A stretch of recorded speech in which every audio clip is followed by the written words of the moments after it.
सुनो गजमुखी, आज मैं प्रसन्न हुआ, तुम्हें वर देता हूं। जब भी पृथ्वी पर मृत्युलोक में कोई पार्थिव शिवलिंग का पूजन करेगा और पार्थिव मिट्टी का जब कोई शिवलिंग बनाएगा, उस शिवलिंग को केवल थाली पर, पाटे पर या लक्कड़ पर नहीं, मेरा बेलपत्र रखकर जब उस पर कोई शिवलिंग का निर्माण करेगा, जो कामना वो चाहेगा उसकी कामना शिव उसी क्षण पूरा कर देगा, उसी क्षण पूरा। आप में से कितने लोग हैं जो पार्थिव लिंग का निर्माण करते हैं? हाथ उठाओ। करते हो सब? वैसे नहीं करते होगे तो सावन में अपन लोग सब मिलके ही करते हैं। काय में बनाते हो? पात्र में। पात्र के अंदर जब शिवलिंग का निर्माण करते हो तो सबसे पहले नीचे एक बेलपत्र रखा, रखते हो? जम के तो बोलो, रखते हो ना? बहुत जरूरी है एक बेलपत्र। क्यों? कहते हैं जब हमने शिवलिंग बना लिया, पूजन चालू कर दी, पानी डालना प्रारंभ करा, ये तो मिट्टी है, धीरे धीरे पानी चढ़ते चढ़ते गलने लगती है। जब मिट्टी गलने लगती है, शिवलिंग थोड़ा थोड़ा थोड़ा थोड़ा खंडित होने लगता है। मन में आता है कि हमने शिव जी की पूजन करी, शिवलिंग मिट्टी का था, गल रहा है, शहद चढ़ाने से, दूध चढ़ाने से, जल चढ़ाने से, अभिषेक करने से मिट्टी गलने लगी है, शिवलिंग खंडित होने लगा है।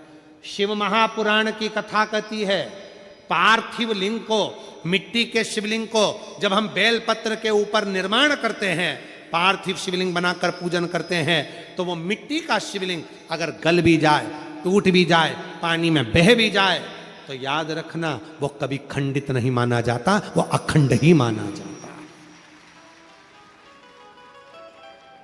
जब तक आपकी पूजन चलेगी तब तक वो अखंड ही माना जाएगा, जब तक उसका विसर्जन नहीं होगा। उसकी विसर्जन नहीं होगा तब तक वो अखंड कहलाएगा, अखंड। अब कई लोग कहते हैं गुरुजी वो पानी में हमने रखे वो पानी चढ़ाते ना, वो उसमें छेद हो जाता है, वो पूरा गल जाता। गलने दो ना, बेलपत्री पर है ना, बेलपत्र पर है ना, तो क्या चिंता? अखंड है, अखंड। कितना सुंदर कहा है शिव महापुराण के अंदर। गजमुखी का चरित्र यदि पढ़ेंगे तो गजमुखी के चरित्र में वर्णन आता है, यदि मन के आनंद के लिए आपको अगर शिवजी पर बेलपत्र चढ़ाना है तो पहले जल चढ़ाएंगे, जल के बाद हम बेलपत्र चढ़ाते हैं। बोलो चढ़ाते कि नहीं चढ़ाते? पर जब कोई व्यक्ति बीमार पड़ गया, रोग से ग्रसित हो गया, बहुत बड़ा उसके साथ में दुख आकर खड़ा हो गया, बहुत बड़ी तकलीफ में वो घिर गया, कोई एक्सीडेंट हो गया, कोई तकलीफ में पड़ गया है, बहुत ज्यादा तकलीफ में आ गया, तो क्या करा जाता है? फिर पहले जल नहीं, पहले चढ़ता है बेलपत्र, उसके बाद चढ़ता है जल। क्यों? बाबा वो बीमार पड़ा है, आप इसको जैसे जल को झेलोगे, उस बीमार व्यक्ति को झेल लेना, कुछ होने मत देना शंभू, उसको संभाल लेना। ये क्रिया तुरंत बदल जाए, तुरंत। जब आप प्रसन्न रहें तो पहले जल चढ़ाएं, बेलपत्र चढ़ाएं। पर यदि घर में तकलीफ है, दुख आ गया, कोई बहुत बड़ी घटना हो गई, घात लग गई, तब उस समय पर जल पहले नहीं, पहले बेलपत्र चढ़ाओ शिव जी पर, फिर जल चढ़ाओ।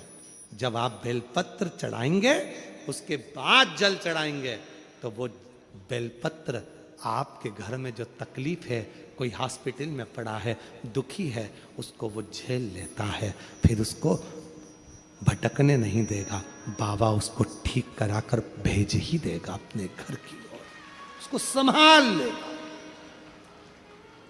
संभाल।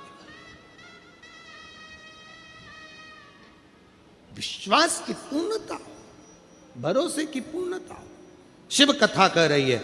भगवान शंकर का पवित्र चरित्र कह रहा है। भगवान गजमुखी ने एक बेलपत्र पर देवाधिदेव महादेव को विराजमान कर दिया। एक बेलपत्र की महत्वता को जो जान जाए उसकी जीवन आनंदित हो जाता है। एक बेलपत्र की महत्वता बेलपत्र के वृक्ष के नीचे लगाया गया दीप, बेलपत्र के नीचे चढ़ाया गया जल, बेलपत्र के नीचे बैठकर चढ़े हुए जल का अपने ऊपर प्रोक्षण, बेलपत्र के वृक्ष के नीचे ब्राह्मणों का भोज, बेलपत्र के वृक्ष के नीचे बैठकर किसी सौभाग्यवती नारी को खीर का भोग, बेलपत्र के वृक्ष के नीचे बैठकर किया गया भोजन हमें अमृत की तुल्यता प्रदान कर देता है, अमृत की तुल्यता दे देता। इसीलिए कुबेरेश्वर धाम पर आने वाले, सीहोर कुबेर भंडारी के दरवाजे पर आने वाले जितने शिव भक्त होते हैं, जहां पीछे की ओर बेलपत्र की वाटिका है, जहां पर 11-21 पेड़ बेलपत्र के बहुत आनंद के साथ लगे हैं, उसके नजदीक में बैठकर लोग अपना भोजन बड़े भाव से ग्रहण करते हैं, भाव से वहां बैठकर। हाँ, ये जरूर है कि अभी कुबेरेश्वर धाम पर थोड़ा काम चल रहा है, तो बट वृक्ष के उधर भी काम चल रहा है और साथ में जहाँ बेल वाटिका है वहाँ भी काम चल रहा है, तो लोग कम पहुँच पाते। पर आने वाले समय में जब आप लोग कुबेर भंडारी के दरवाजे पर सीहोर पहुँचेंगे, तो जो बरसों 500-600 साल पुराना जो बट वृक्ष है उसका जब दर्शन करेंगे, बेल वृक्ष का वाटिका का दर्शन करेंगे, तुमरू का कॉरिडोर का दर्शन करेंगे, तो जीवन का एक आनंद आपको प्राप्त हो, आनंद।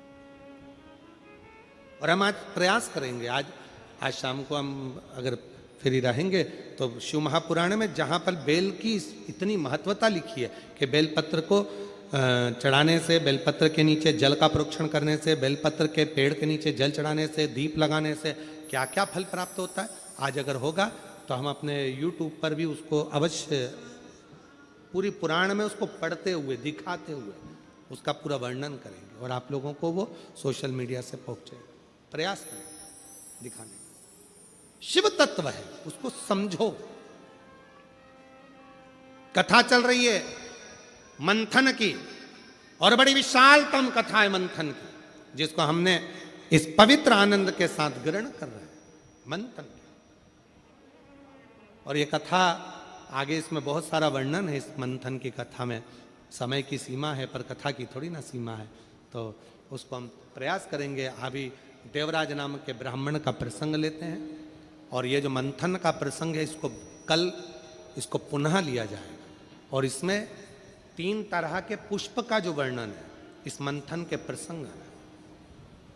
नारी के गर्भाशय में जो गांठ हो जाती है, वो गर्भाशय की गांठ समाप्त कैसे करी जाए, पुरुष के कहीं भी अंग के अंदर अगर वो गांठ पड़ जाती है तो उस गांठ को कैसे समाप्त किया जाए, उसके अंतर्गत ये मंथन का प्रसंग बड़ा सुंदर है, उसमें पुष्प की महत्वता कल के प्रसंग में उसका स्मरण करेंगे। आज देवराज ब्राह्मण का प्रसंग लेते हैं।